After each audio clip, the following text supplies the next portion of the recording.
Clark, thank you so much for joining me on the podcast. I really appreciate it. You're a icon. You're, one of the most influential flag football content creators out there. Everybody knows your name. I see everybody giving you high fives and love when you get to the field. So thank you so much for coming on. Thank you for having me. Before we get into all the cameras, the access to big moments, I'd like to start at the beginning. What was the first moment that you realized flag football was worth documenting seriously? Would say when I was filming for a small league, well, I can't say a small league, but I was filming for a league called JFZ. I think they just started too, and they had it had a good handful amount of kids, and they were pretty good. And I'm like, hold on, these kids are nice. And then once I got into that, she was in this JFZ NFL flag, and then once I looked up NFL flag, and I seen more of kids, and I just fell in love with the talent level they had. It's just crazy. Did you shoot other sports before flag football, or did you start with flag? No, I shot other sports too. I shot regular football, basketball, baseball. What made flag different kind of from those other sports that you've been doing? But back then it wasn't that many people posting flag football. And I was doing that. I started out with adults. So I was posting adults, and as adults I gravitated from adults to kids, and I'm like, it's not that many photographers doing that. So I stuck with it, and then I'm here today. Yeah, no, you were definitely, especially from my recollection, you're one of the first kind of real big mainstream flag football media guys. And I think that's a big reason why everybody loved you, because you were there in the beginning when, like you said, you were doing JFZ when they were small. You were going to all the events kind of when they were real small. I remember the girls' side used to have like 20 teams. Now there's like 20 teams per division. Yeah, it's crazy. Do you feel like the sport in the beginning, how do you feel it's changed coverage-wise, media-wise, from where it first started till now? When it first started, it wasn't that much media, so you've seen bits and parts of plays. You didn't really gravitate to understand the game. Now they're explaining the rules to you. Now you're seeing bigger plays. You're seeing different angles, and it just brings more people into watching. It's just getting crazy now. What made you want to take flag football more seriously? I know that you were early in the space and you were one of the first people, but you've stuck with it consistently. So what made you want to take it to that next level? Man, because I love football, and flag is just crazy. Like the more I filmed for like a flag league, the more I fell in love with it, because the talent level, you see the camaraderie, the family bond they have. Like teams come from different places, but they all know each other. It's crazy how much they know each other. So you see that bond, and it's just growing. Yeah, it truly is a flag community. It really, there are people that are friends that they only see each other at events. Like you said, they're from different parts of the country, but the second they see each other, they give each other hugs. There really is a flag sense of community within the flag world. Now, did you feel like people didn't take it seriously at first, though? Was that one of your thoughts in the beginning? Yeah, in the beginning, because it wasn't that popular, but you'll see parts of it. So people like asked about it, but not really be into it. But then like once like I don't know, it just popped out of nowhere. Truthfully, Yeah, I can't right even lie around to you. COVID, right? It popped out of nowhere, and then that's when I really started too. COVID. That story is crazy. Truthfully, when I first, like, I had different names for my business when I started, but when made Clerc Ent, COVID happened. So I'm like, oh my God, what am I going to do? But the only thing that was going on was flag, and then once I started getting into it, then it got crazy. Yeah, I think, that was one of the biggest things, is that during COVID, flag was very popular. A lot of other sports weren't, and I feel like that went a long way to kind of pushing that sport to become more serious. I think it was a little bit less serious before COVID. It was kind of thought of as, secondary to actual football, but now it's really become its own sport. It hit the ground running. Now, when you went into this, did you think about trying to develop a brand, or did that come naturally? Like, was your first goal to create the brand you have now, or were you just trying to shoot content? Truthfully, I was trying to shoot content, and then once I got into it and started to understand it more, I just fell in love with it. So you're in the space, the environment starts to change, especially when you move levels. Now, youth flag and college flag look similar to the outside world, but it's very different. I'm sure it's very different behind the lens for you. What is the biggest difference that you've seen from doing a ton of youth over the years, and now you've done a couple of college events? What is the biggest difference that you've seen? They're physical in college. They're real physical in college. And youth is non-contact, so they're really fast. It's a countdown too. It's for the rusher, but in college there's no countdown. They're from height. Someone's coming after you like ASAP. Somebody's coming quick. Like, Yeah. It's fast paced, and you got somebody blocking, put with their hands behind their back blocking. Like it's crazy. It's completely different. Like, like once you really look at it, and, like when I film it and I see it with the youth, it's speed, it's dips, it's all that. But with college, it's crazy. It's physical. It's to disguise your defense. It's crazy. It depends on the coach too, but it goes a long way. College. What do you think is harder to shoot or film media wise? Is it the shorter, fast paced style of those youth games, or is it the longer, more aggressive style of the college? I would say college because it's so much going on. You got the rusher coming in, and then you got the defense behind it. You got the blocker. You got the quarterback that has to think with the split second. College is crazy. It's so much you could film, so much you can grab. It's crazy. How does the level of speed at college, Mhm, how does that change where you set up on the field and where you what you anticipate? So I know a lot of the times when I'm watching you, if it's a team that's known for big plays, you'll kind of stand more towards the end zone because you know they like mhm, to throw it long, they like to take shots. mhm. But the college game, like you said, it's so different. There's so many different parts to it. How does the college game change where you align yourself on the field and how you anticipate when big plays are going to come? Because truthfully to it, you can see it as you're filming. You see a team that has a great rusher that always gets back there. So let me sit back and get the rusher. And then after that, you have the offense. On the other side of the ball, offense. They like, probably like to run the ball. So I probably stand in the middle of the field since they like to run the ball. If they want to pass, like I said, I go deep. I stay in the end zone. So it all depends on the team that plays, and they'll pop right from go. So you'll know right there. I think that's one of the biggest skills that's really not talked about with a lot of media guys is the ability to anticipate what a team's tendencies are and position yourself for the perfect shot all the time. I think you do a great job of it. I think there's a couple of other media guys as well, like K7, like Tito, that do a really good job of getting that shot. And it really comes from anticipation, understanding the game of football, and also understanding each team. I see you study teams and their tendencies and what they like to do. And I know I could see when you have a team that you shot before and that you know well, you already know in this situation they like to go here. Let me go stand over there. That's also with the coaching too. Like I also talk to the coaches too, so you could see I get an understanding of them when I talk to them, and you basically know a little bit too. Like once you see them play, like first couple of drives, you see them play, you get an understanding what type of team you play. You're going filming. Do you ever miss a shot early because the game was moving a little bit too fast? Yeah.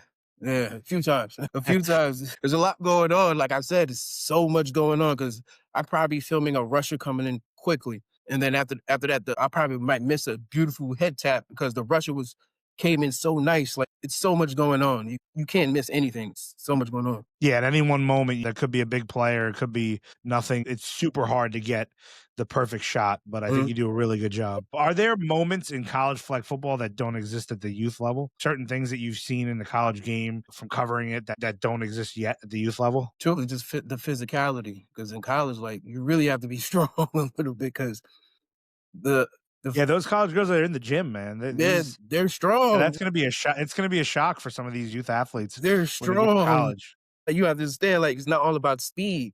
You really have to, like, hold your own against them because they're strong up the middle. There is the physicality, basically. Do you think any of that is going to trickle down into the youth level as college gets more known, more recognition? Do you think any of that type of play is going to, trickle down into the youth, or do you think it's going to be two separate play styles, going forward? I think probably as they get older, probably to, like, the 14, 17 U type thing, but the younger level, so I keep that non-contact, but as they get older, so have a better understanding for when they go to college. That'll probably be good. What was the biggest adjustment you made after shooting youth for all these years, and then you went to shoot college? Was there an adjustment you had to make in regards to the way you shoot the different games? Yes, because like I said, there's so much going on in college. Like you really could capture so much. It depends on where you're standing, but you capture, like I said, the rusher, you capture the defense, you capture like the quarterback. It's so much you could capture. Do you feel, with the college game being so much longer than the youth game, especially 5-on-5, do you feel like it's harder during the game to get the right shots, or do you feel like it's harder after when you're editing everything because there's so much more content on every single team? Because the game is an hour and 20 minutes as opposed to say 25 minutes. You've got 4 times as much content for every single team.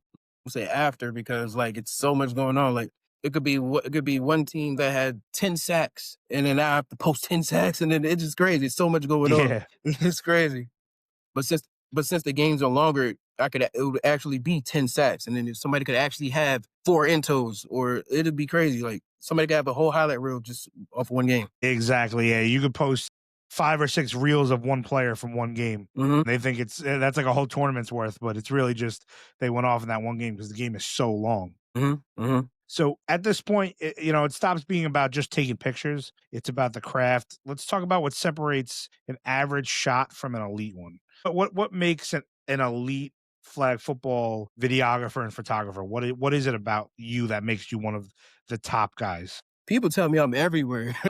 If you could be there, be there. Like if you can make it. Because the more you see, the more you know. Yeah, content is king. I definitely feel that you got to put yourself out there. That is a huge thing for videographers and photographers. Now, what is it about a specific video or photo that makes it feel top tier? A lot of the things that you post, it has a certain feel to it. What is it about some of the media that you post that makes it feel like that? Do you do anything special? Any special things that you think about when you're creating these pieces of content? Like when I take pictures, do videos, I try my best to like tell a story. So when you see a picture of a nice head tap and you'll swipe to the side, you'll see like another beautiful catch. So you already understand what this like montage is about. Do you feel like elite shots, is that something that you can be taught, or is it something that you kind of have to have that natural eye for? Can't say it can be taught. It'll come to you as you keep shooting. So you'll learn as you go. How important is understanding the game in regards to being a good videographer? How important is that? It's very important because you have to be at the like they always say, you're always at the right spot. You have to know down the distance. You have to understand what's going on. Like it's third down. I know they need it first. Let me stand at the sticks. Or it's last drive. I know we're gonna go deep. You have to understand what's going on so you can know where to stand within to get the shot. Well, I know you used to play. How did you learn the game well enough to anticipate those moments? Talk about your experience playing. I know a lot of people don't realize that you actually played at a high level. Yeah. I did college, high school, everything. But basically, you gotta have IQ. You gotta understand the sports. People think it's physical. It's more mental than physical. Understand down the distance. Understand what's going on. You just read what's going on. Read and react. What positions did you play when you played? I was a running back, a strong safety, and corner. I've seen those highlights of you laying some people out, putting the hurt on some people. People don't realize that was you. You were him back in the day. Yeah, and I'm old. Wouldn't even think about doing that nowadays. I can't. Wife won't let me. Are you chasing the play, the emotion, or the story every time you try to shoot something? It's all in one. If I could get it, but truthfully, I really want the story so you can understand. When I'm doing the story, while I'm getting the story, I'm gonna see the emotion. I'm gonna see the play. So it all comes in all in one. There's okay shots, there's good shots, and there's great shots. Have you ever passed on a good shot because you're waiting for that like perfect moment to happen during a game? And describe the feeling when you finally do get that like that one shot that is gonna be the kind of corner piece to whatever content you're posting for that event. Yeah. Sometimes, yeah, I would. Sometimes I would skip that okay shot for the great shot because it's just the feeling within the photography. You just like I can't explain it. You just have to actually be there to explain it. But once you take the picture and you know what's the shot, or do the like have the video and know what's the video, it just hits you. And you're like, yeah, this is it. I like it. And you show somebody, and they probably won't see what you see. They probably see after you edit it, but you just get it just within you. Yeah, you could see what it will be, right? Once you edit it up and you do all the things you're supposed to do, Mm-hmm. you have music going in your head, you kind of know the way it's gonna turn out. Yeah, because you see it and be like, oh my God, this is it. And then hopefully it comes out the way you want it. Does does experience change your risk tolerance? Like are you willing to pass on more okay shots to wait for great ones because you have the experience of going to so many different events? Have you always kind of been, let me get everything that I can and we'll figure it out once I go back to the office and we edit it later on? Are you more of selective or are you more trying to get everything? I try and get everything because you came to this event for a reason. So I want to showcase your talent. So I try my best to get everything. But there's sometimes I might skip something because I know it's because the game's close. So I'm gonna skip on it because I know close to the end's gonna be crazy. But I try my best to get everything to because you came there for a reason. You want to be seen. You want your talent to be shown. So I try my best. Once the work that you put in is elite now. Access becomes the next hurdle. College flag football is a controlled environment, especially with all these leagues popping up and these conferences and everything. Obviously, access to these events is not going to be guaranteed. Do you worry about competition from larger flag football media companies as college flag continues to grow? Yeah, because some people have the higher connection. So if you have the higher connection, then it's all she wrote. Yeah, no, some of these media companies or some of these colleges, these leagues are associated with ESPN or some of these other people, but I think there's always going to be a place for these smaller media guys like yourself and some of the other people we know because you make it so personal. You have such a following on Instagram and TikTok and the other places that you post that it's just a different feeling than kind of that larger Hmm.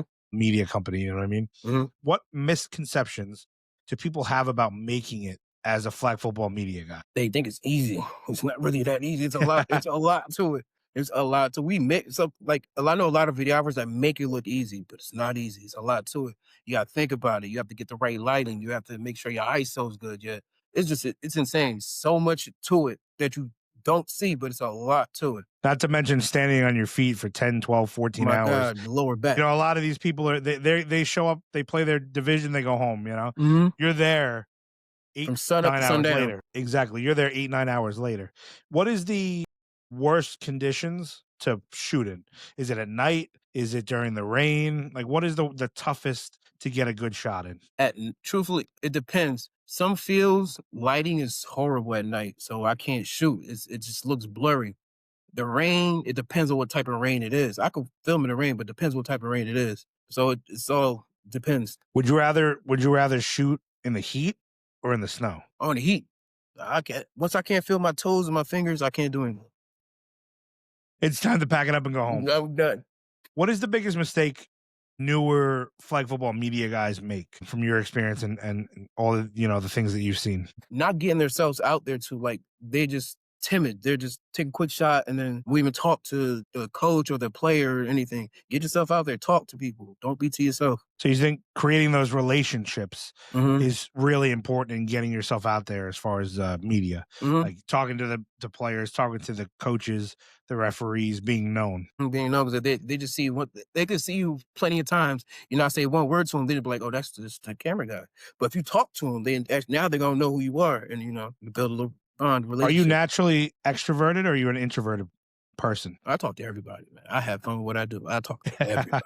No, you definitely put yourself out there. How important is reputation in a business like yours? Very, very, very important because word of mouth is big. So if I did something like, let's say I did a bad shoot for somebody and then they won't recommend me to somebody else, or if somebody was to say, "What do you think about Clerk?" My reputation is bad. They're not gonna want to talk to me at all. So I feel it's How do you good. build how do you build trust with the teams that don't know you or haven't worked with you before? I talk to them. Truthfully, I just talk to them. If they want to talk back, they talk back. If not, then I'm just go that way. But I just talk to them. Is there an approach you have for the first interaction? Is there something that you try to use as an icebreaker or a tactic that you use? No, it's no plan. It's all genuine. I talk to you like, "Hey, how you doing?" And we just talk. There's no plan to it. I try and be real as I can. Yeah, you do a great job of making people feel comfortable, getting their pictures taken, getting their videos taken. You're always hyping people up. I think that is super important and goes a long way towards making people feel comfortable, getting on camera. Hmm. Now, obviously, with great access to all these different teams and these leagues comes great responsibility, especially in a growing sport. So let's zoom out because it's not just about creators, it's about the future of flag football. How much does media actually influence the growth of flag football? It brings everybody like it makes other outside world understand, like not like sees more of it because if there's no media, you wouldn't know nothing about it. So with media, you could see it, and if you want to know about it, you could look up and make you want to look into it even more. What happens when the media lags behind the sport? So if there's not enough coverage, do you think that hurts the sport? Um, uh, I personally, in my opinion, I think that media is the most important factor for the growth of flag football because what do we need? We need eyes on the sport. That is Hmm. really what we need. We need eyes on the sport, general eyes, so that way we can get the funding that we need. We can continue to push the sport. People like you are super important, but you've seen what happens when there's not enough coverage of it Hmm. because you were there in the beginning, right? Hmm. So Talk to me about how important is it for you to make sure that you're pushing your media to help grow flag football? It's very important because if you don't see it, you don't know nothing about it. So I try to push it as fast as I can and as much as I can too, because the more you see, the more you know. Is it being represented the right way visually right now, do you think? Yes, it is. It could be better, but yes, it is. What ways do you think it could be better? What ways would you suggest for improvement? It's hard. What my thought process is hard, but truthfully, media wise is good. Like social media wise is good, but I feel as if flag football needed like its own station, like NFL Network, like ESPN. You turn in just nothing but flag, and if that ever happens, it'll be great. Oh, it'd be fantastic. I think that that would be, the key is to get our own flag football, kind of network, let's say, to make sure that we are constantly being updated with flag football. I think, having that is the key. And that's what we're trying to do with the flag network and all the things that we're going to be rolling out is we're really trying to get coverage of the college flag football game, the youth flag football game, have a space for everybody to go to get eyes on the sport. That is the most important thing. What responsibility do creators have in shaping perception of games? So obviously, you know, people are going to see flag football through your eyes because most of the content that they're going to be consuming is through videographers and photographers like yourself.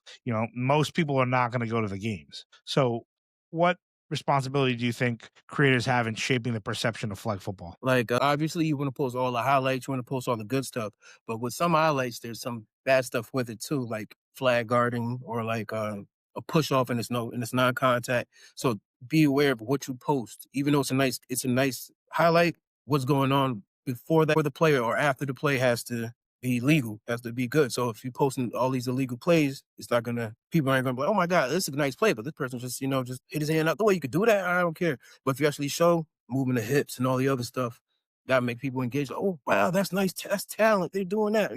So the more positive you show, the more people want to get into it. Where do you draw the line between hype and honesty when posting like a flag football reel, let's say? Uh, where I draw the line with the hype and honesty. Let me see it.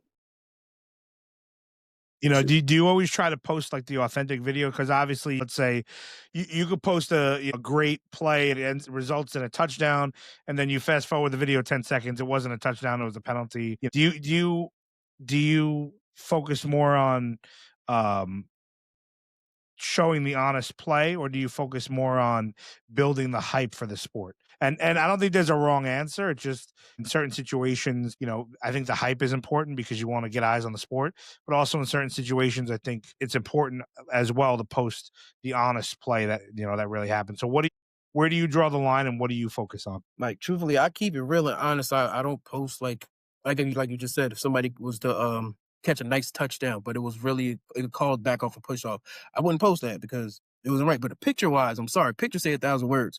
I post you with like Exactly. posting one head. I didn't say you caught it, but it just looked nice with you catching like that. But video wise, I keep it real. But pictures, it says 1,000 words. So it's up to you to say what you want with that one. I think that's a fantastic way to go about it. Make sure that the videos are authentic, they're honest, they're showing exactly what happened. Pictures, listen, you could take it as you want. Maybe she caught it, maybe she didn't. That's Hmm. not for us to say, right? It just stopped Do you right think there. exactly? Do you think creators realize the influence that they have, or do you think they're not really thinking about that too much? Some realize, some don't. Like it'll hit some like once they realize, like once they're out there and be like, oh, this is really. But some that it depends on the creator, truthfully. Is there certain things that you're looking for to go to the next levels? What are your plans for the future in regards to flag football? I want to grow with it because I feel as if truthfully, I feel as if I started with it. So I want to grow with it. Wherever it goes, I'm ready to go with you too. And now, do you do content full time? Is that what you focus on? Is the photography and videography and things like that? Yeah, I do that full time. I do this full time. So, so you're all in. You're really invested in sports photography, videography. You're really invested in the whole media side of things. Yeah, that's correct. Hmm. You do it all yourself. Is there a team with you that helps you edit, or is this 100% your production? So I edit all by myself, but I do have like a little small team that I'm forming right now. He does well, they do drones. We just basically talk and just brainstorm, but we don't edit our own stuff, but we just talk and brainstorm. Yeah, I think it's really important that media guys work together because there's so many things that you can do if you guys are working together and you're brainstorming together and you're kind of bouncing ideas off each other. I think that media is the most important part of what we can do to push flag football forward because we got to get it in front of as many people as we can. That is the key to growing it. Now, before we finish up, I want to finish strong, do something a little bit more personal. No thinking. Let's just go on instincts. I have a bunch of questions for you, rapid fire. I'm going to ask you and then we'll just, we'll hear your answer right off the rip. So, what is one rule you live by behind the camera? Make sure you get it all. Try and get it all. And did you learn that the hard way? Was there a time where you didn't? Yeah, there was a time because I didn't know what I was doing. But there's never too much. There's never too much because you never know what you could do when you have extra content. What is your dream event to shoot? Truthfully, now since I've been working with you in college, I want to work in like whatever championship college game you have. I'm trying to get in there. I want to be in the ESPN everything. I want to be in all that. Well, definitely this year you'll be at the NCFFL College National Championships. You'll be on that national championship field shooting whatever two teams make the nationals. That's going to be a huge event. And we're definitely looking forward to having you. What makes that event the dream event for you to shoot?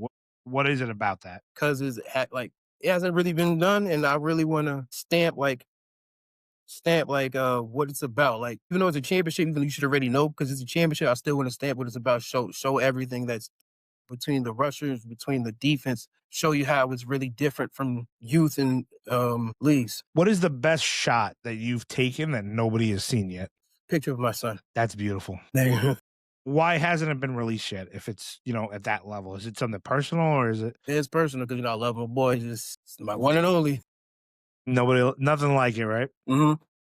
What is one way flag football will look different in 5 years? What is one way to look different in 5 years? Once it gets on, it's on station, on TV, like NFL Network and ESPN, That you think that's what's really going to set it apart and change it is once it gets on that regular TV channel, not ESPN3 have your or own, the Ocho. Yeah. Have your own station. I could click on and just watch so much different types of flag football just so I can understand it, so people can understand it. What needs to happen for that to be true? What do you think needs to happen over the next 5 years for that to come to light? Keep doing what you're doing now and push for it too. Speak about it. Try and make that happen for the next step. Because now you see what's going with the social media. How's that working? How's that going? It's beautiful. It's going great. With the next step, somebody got to take the lead. There's so many different rules within flag football. Do you think the rules hurt the difference in rules and having so many different rule sets? Do you think that hurts or helps flag football? And what do you think the best rule set is? I think it hurts them because so many different leagues, kids playing, and they have to remember all these different rules. It's insane. That's like playing regular tackle football. So imagine the rules changing every time you play in a different place. You're not gonna like that. It's a little annoying to me because I gotta remember because it's ball not hit or it's I don't know. It's crazy. That's one of the rules that's the craziest too. Ball and not hit. Like changes. It should be one way, ball or hit.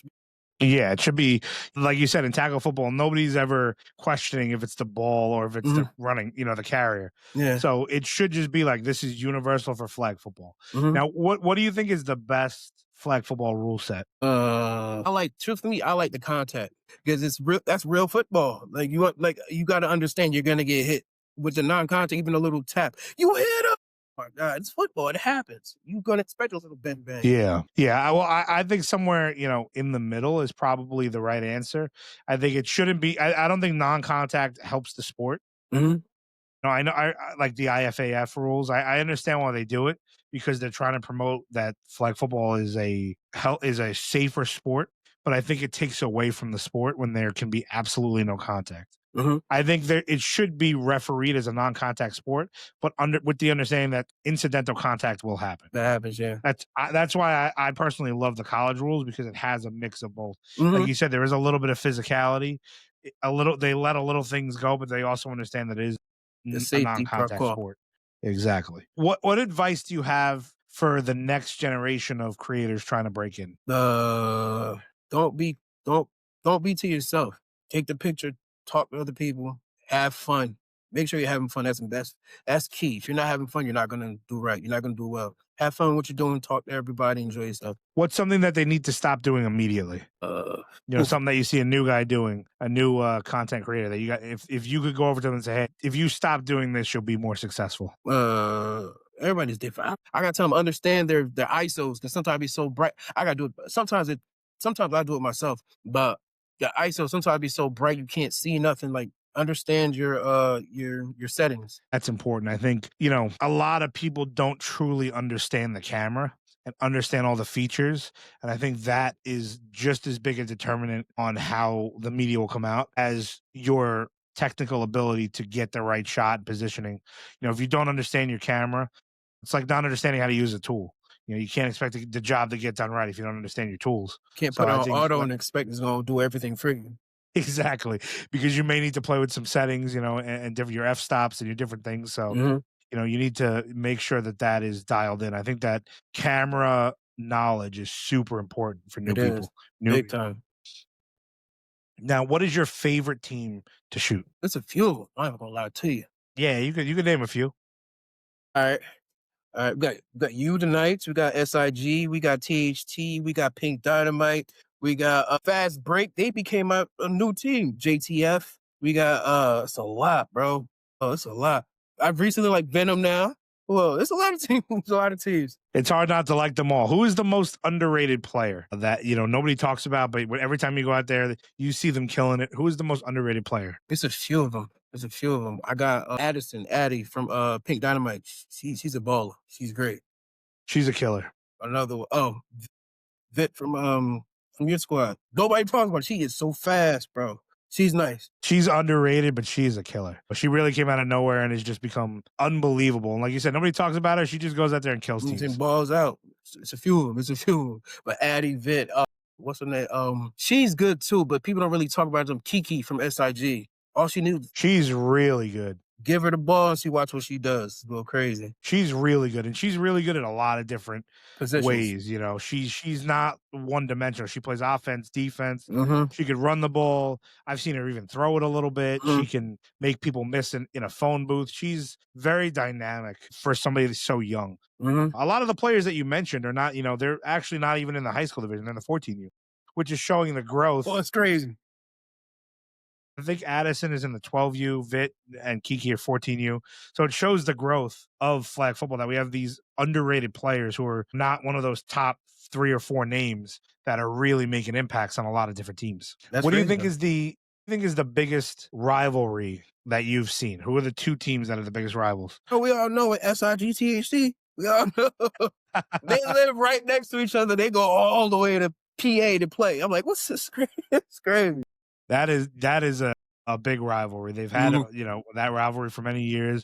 It's gone back and forth. They are 2 fantastic programs that have a ton of talent on both, and I think that rivalry is there too. Another rivalry that is coming up is Pink Dynamite is entering the conversation there as well, battling with THT and SIG. I feel like they're really coming up in that 12U 14U division. That team, yeah, that's true. Them too, yeah. And playmakers. Playmakers are no joke either, especially in that high school division. They got a couple of new players in there. They're really on track. They've made the championship a couple times recently. The New York Playmakers are no joke with Coach Mike over there.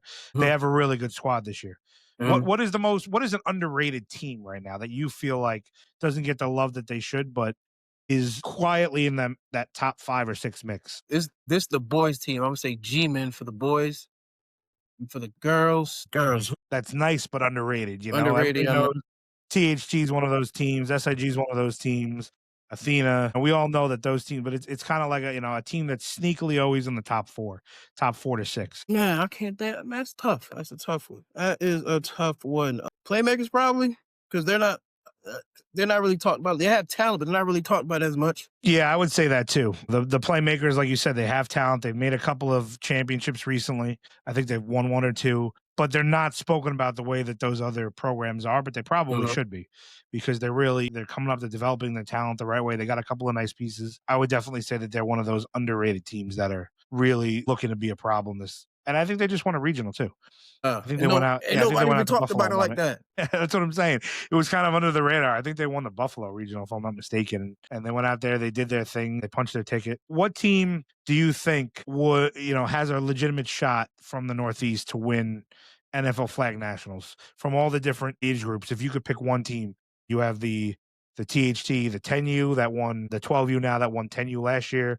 You have THT 17U, you have SIG's 14U team, which is very good. You've got the Pink Dynamite 12U. There's a lot of different really good programs out there. Long Island Venom just won a Mm-hmm. regional. Who do you think has a realistic shot at nationals?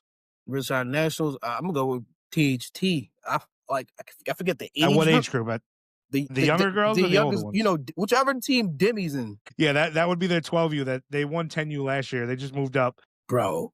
That team's crazy. And that They, team is young for 12U too, I I believe. I know think they're I nice. think they just moved up from the 10U to the 12U, so they're 11U technically, but they're cooking. They just won this last tournament. They're I think they different, bro. won Santa Bowl. Yeah, they play way above their age. I'll tell you Mm-hmm. that. Mm-hmm. Their They're IQ's one out of this those world. teams. They're one of those teams like, when THT won those couple of NFL flag championships, they even won in the off year where they were playing 11U and Mm-hmm. 12U. Crazy. Their team is like one of those that they're beating up on teams that are almost 13U. It's crazy. Yeah, they're really that team is a serious team to look out for. Mm-hmm. Now, how good do you think we could put together a team if we could send one team together at each age group from all of New York? So let's say all the New York teams got along. How good do you think the team would be if we could send one team per age group I've been said they instead all of make a sending? dream team. I've been said they all make a dream team because you have so much talent within y'all from right around the corner from each other. These girls know each other. They go to school together. I realized like it's crazy. Like they're really good close though. They gel well and go crazy. I always found that in my personal opinion, I always thought that was the issue when we got to nationals was that you're going to play a team like Apex, right? That is the best girls from Vegas.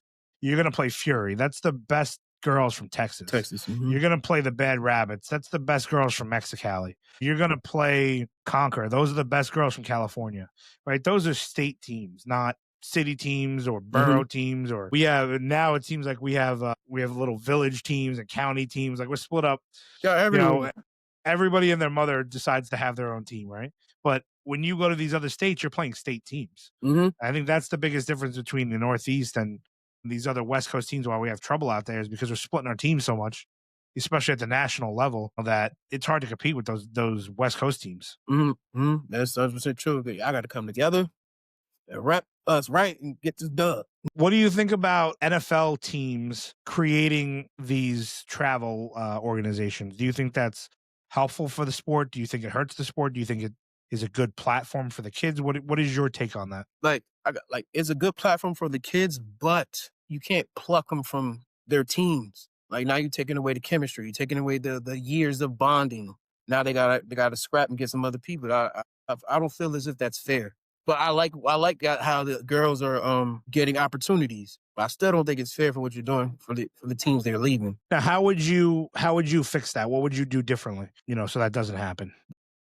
Let's say you're the commissioner of the NFL. You have set a precedent that every NFL team has to go out and create a 5-on-5 tournament team.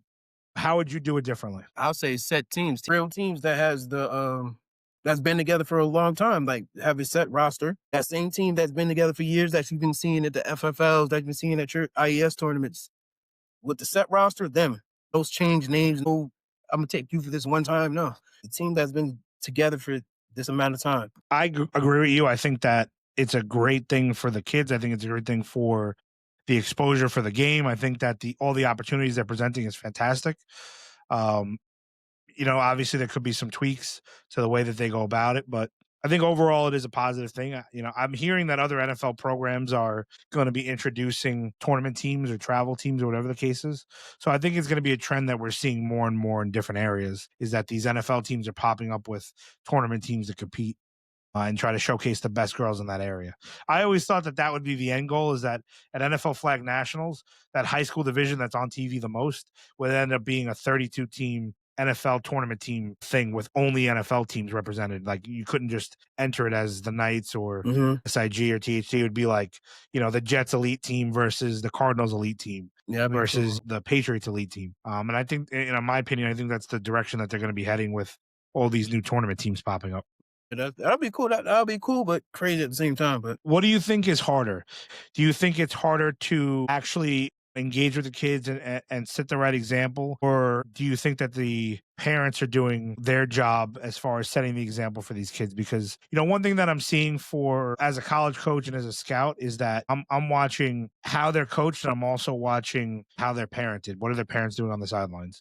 So do you think it is the coach's responsibility to lay the right foundations for these kids, or is it the coach's responsibility to focus on winning? I think it's a coach's responsibility to write foundation for the kids because you have to build a bond with the kids. Because if you only focus on winning, they're not going to play for you. They're going to play with you. Yeah, I completely agree. I think that the most important part is laying that the lessons that you teach these kids is what's really important. It's really not about winning or losing.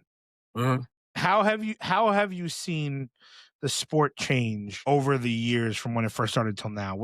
As far as the attitudes and the focus of the coaches and the teams, have you seen it evolve from when it first started? Yeah, definitely. Cause now they're looking good while they're playing. Their jerseys are clean. Like the whole attitude definitely changed. Before it started off with probably just wearing a white tee, make sure you're matching what's going to play, throw some plays together. Now you got real plays. Look, they're looking good. They're matching.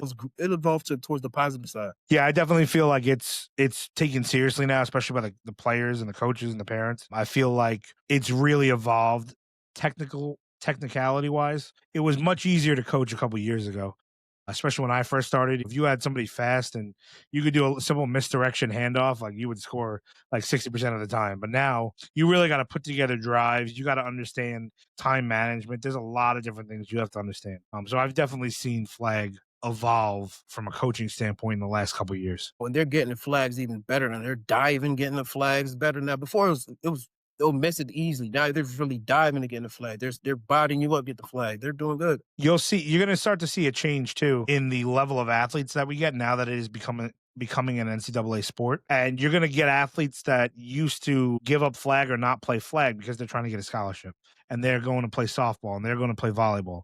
Well, now they have a future in flag. And not only that, with the NFL announcing the Pro League, which is a huge announcement, I feel like that is going to entice ladies even more because now you have a future beyond just college. You could go play on a D1 scholarship in college, and now you can go and play in the NFL league. That's a huge thing. Hmm. That's cool. It's crazy. It's cool. How do you think that NFL league is going to change the sport? I think it's gonna make more people want to play flag and get better at it too. It's gonna definitely drive a lot more people toward. Absolutely. I think that has changed everything more than anything else right now. I think that the Olympics are great, but again, the Olympics are, there's only a couple of countries competing. I think 8 or 10 or something like that, 12 maybe. There's only a couple countries competing. There's only a couple of United States athletes competing. So I think the idea of the Olympics is better than the actual Olympics will be influentially. I think really what's going to change and influence flag football more than anything is going to be the growth of it at the high school level, the growth of it at the college level, and now the pro level. Mhm, Because girls like the athletes that we interact with every day can see a path for a future to stay in flag football.